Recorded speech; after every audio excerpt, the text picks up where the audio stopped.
Paus Fransiskus tiba di Indonesia hari ini.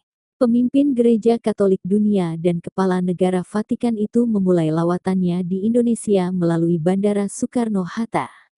Pesawat yang ditumpangi Paus Fransiskus tiba di Bandara Soekarno-Hatta, Tangerang, Banten, Selasa tanggal 3 September tahun 2024 pukul 11.26 waktu Indonesia Barat. Karpet merah tampak sudah disiapkan untuk menyambut pemimpin Vatikan tersebut.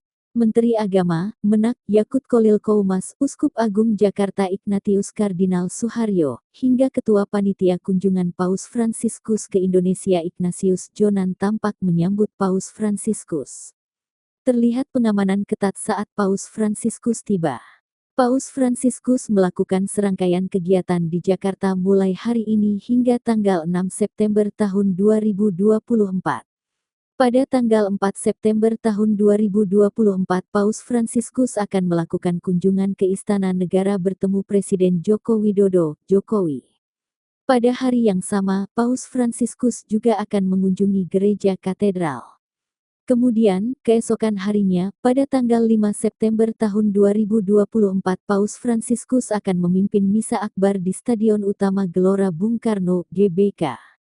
Panitia mengimbau umat Katolik yang tidak memiliki tiket menyaksikan misa secara live streaming.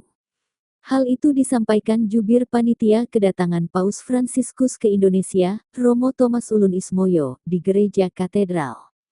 Thomas mengatakan pelaksanaan misa pada Kamis, tanggal 5 September tahun 2024 itu akan menerapkan protokol keamanan yang ketat.